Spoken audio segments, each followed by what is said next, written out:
So behind me is a picture of James Garfield, our 20th president. And I won't be offended if you didn't immediately recognize him. He served from March to July 1881 when he was assassinated.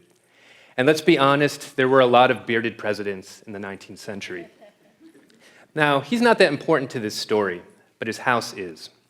I grew up in Cleveland, Ohio, and Garfield was our president. When I was 7, my grandmother took me on a tour of his house. Here you see the library that's on the 3rd floor. Now, back then, you could walk anywhere that you wanted to in the room, but now it's all roped off. But given the freedom to wander, I immediately gravitated towards that desk that you see in the corner of the picture. Now, that's the desk that Garfield used when he was in the House of Representatives, but I didn't care about that. That was a desk that an actual president of the United States had sat at. And the docent, seeing how interested I was, she pulled back the chair and she let me sit at that desk. Now, this is the important moment, because at that moment, the past felt present. Garfield wasn't just that bust that you see up there. He was a real person who had made real choices that had shaped the world. He was a boy from Cleveland who'd grown up to become president of the United States. I was a boy from Cleveland. I could grow up and become president of the United States. Well, that didn't exactly happen. Many years later, I'd be hanging out in different libraries at the University of Chicago. I'd given up my quest for the presidency to instead become a graduate student. Yes, very ambitious. And as some of you know, the life of a graduate student can be a lonely one. You write papers, you teach classes, you go to cocktail parties where they give you strawberries dipped in chocolate, which are delicious. But as I started to write my dissertation, it became really important to me that I stay engaged with and out in the world. So I did what anyone naturally would do in these circumstances. I developed a walking tour. I settled on the 1924 story of Leopold and Loeb, which mapped nicely onto the Kenwood neighborhood. I came up with a name for a fake tour company, Pocket Guide to Hell. That's how a turn-of-the-century British labor leader described the city of Chicago. And through listservs, I began inviting people to come on my free tours. I thought I would do this 3 times and then get back to work on my dissertation. But after doing the initial 3 tours, I was asked to do 3 more, and then 3 more after that. And then I started getting asked to do talks at libraries and art galleries, which I tried to make as interesting and performative as possible. And that in turn led me to develop more tours, which were a little bit more theatrical. I started using costumes and props and music. I started giving the audience roles to play. I was interested in seeing if I can make the past feel present for the way that it had for me at Garfield's house. So perhaps it was only natural that eventually I settled upon the form of the historical reenactment. Now, when I say historical reenactments, people tend to think of middle-aged men in Civil War costumes, duking it out in a field somewhere. It's true, it's what you think about, I know it. But what if you could take that form, you could bring it into the cities and use it to tell different kinds of stories? And what if you could open up that form and make it participatory so that everybody had a part to play in the telling of the story? So what had started as a distraction from writing my dissertation became instead a series of public history programs that ran for 7 years. It involved collaborations with museums, art galleries, and cultural organizations from across the city, and it benefited from the talent of artists, musicians, and historians, all of whom came to believe that the past should be regarded as a public space, right? It doesn't belong just to a historian like me or to museums, but it belongs to all of us. And why is that important? Because I don't think that the present is a given. The present is a result of choices made and challenges faced.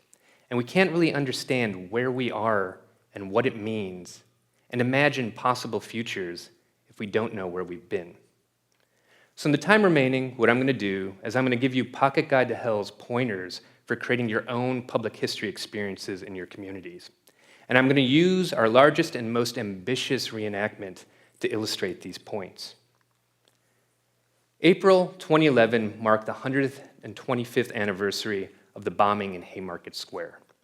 In 1886, things were very different for workers in the United States. Things that we take as a given today, like, an 8-hour workday, the weekend, child and health and safety laws, pensions, none of that existed. Early in May 1886, 500,000 workers from across the United States, men, women, and children representing all industries, walked away from their jobs to fight for an 8-hour workday. In Chicago, 80,000 workers alone went on strike. A couple of days into the strike, the police opened fire on a crowd of workers. The next day, a rally was called for the area known as Haymarket Square. As that rally was beginning to break up, about 180 police officers marched into the crowd. And someone, and to this day historians don't know who this person was, someone in that crowd threw a bomb into the throng of police. One officer instantly died, 7 others later died from their wounds. And because the bomber was never identified, 8 men who had helped to organize the event or who spoke at it were put on trial. 4 would be executed, a 5th would commit suicide in prison, the remaining would later be pardoned. Haymarket is important to understanding free speech, political assembly, and the rights of workers in this country. It's a significant event, not just here in Chicago, but globally as well. And in 2011, it couldn't have been more relevant, because just to the north of us in the state of Wisconsin, the governor was challenging the public sector unions there. And that raised important questions. Why were these rights challenged? How did they come into being in the first place? Why did we have unions? So here's pointer number 1. All stories are worth telling. You just have to find the most engaging way to tell that story. So say, for example, you want to restage a police raid on the squatter community of Streeterville in the early 1890s, and it happens to be July in Chicago. Well, maybe you do it as a water balloon fight. Or it's the 1855 Lager beer riot, which involved the two sides firing across the Chicago River at each other. Why not do it as a dodgeball match? But the Haymarket was a serious story, and so what we settled on as the format was a sort of series of historical tableaus. The first part would provide the sort of background and context, the second part would be the rally and the bombing itself, and the third part would discuss the aftermath. So having come up with a form, we next needed to cast the event. Now for the speakers, I found people whose lives resonated with their historical predecessors. And the audience that would come to the event played the historical audience. But I still needed 180 individuals to play Chicago police officers. So what I did is I went to over 30 different arts and cultural organizations and asked for 5 volunteers. In exchange for volunteers, we included these organizations in all of our publicity materials so people would know who they were and what they did. And one thing that I've always believed in is blind casting. So our youngest officer, pictured here, was 7. Our oldest was in his 70s. So, having come up with the format and having cast the event, it was then important that, pointer number 2, we all did our homework. Because if we're going to ask people to help us tell the story, we need to give them the resources in order to do it well. And that means doing archival research, going into libraries and reading ledgers and diaries and old newspaper articles, and also enlisting the talent of historians.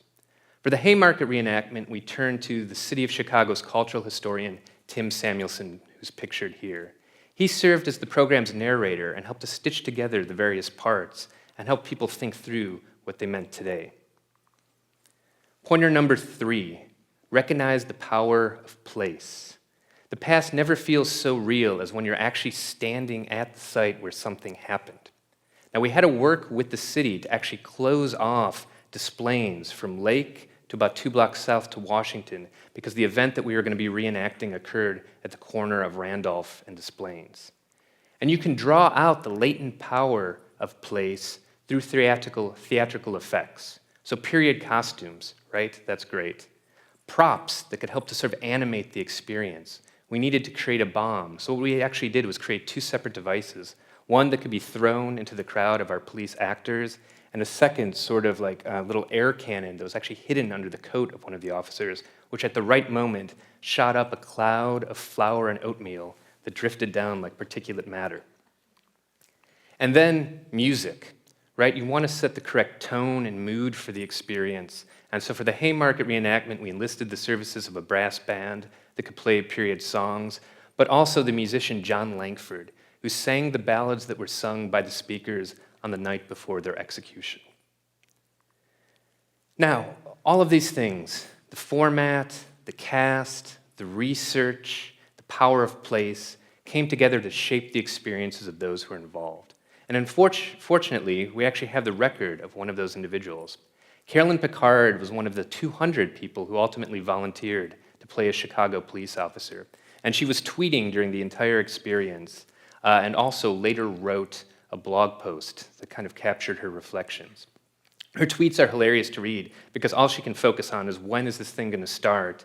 And secondly, she really had to go to the bathroom, so she hoped that it wrapped up really quickly. And you're going to see a sort of similar tone reflected on this clip, which I'll show you right now, which is the police officers marching up Desplaines Street to confront the speakers at Randolph and Desplaines. Now, I must point out that there was significantly less media coverage back in 1886.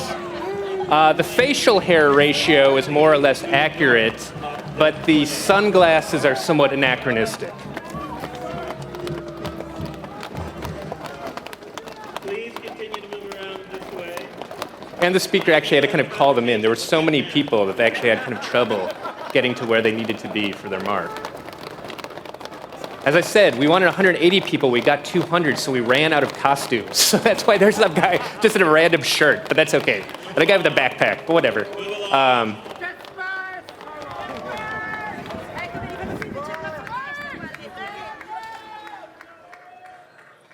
All right. So moments later, our prop bomb would go off, and Carolyn, along with some of her fellow officers, would fall down on the street. And then she would learn what became of the historical officers and the people who spoke that night. And as she would later write, the experience changed her rubric for education. She was no longer outside of, but instead implicated by the history. She began to think about if she had actually been there that night, would she have been one of the officers who was killed or wounded? And then she thought about the speakers and their fate and how it had shaped her present. Carolyn helped us in telling the story. She was one of 1,000 people that day who helped us to tell that story. And in that moment, as we all gathered at Haymarket Square, the past did feel present. It was a public space, and it belonged to all of us. Thank you.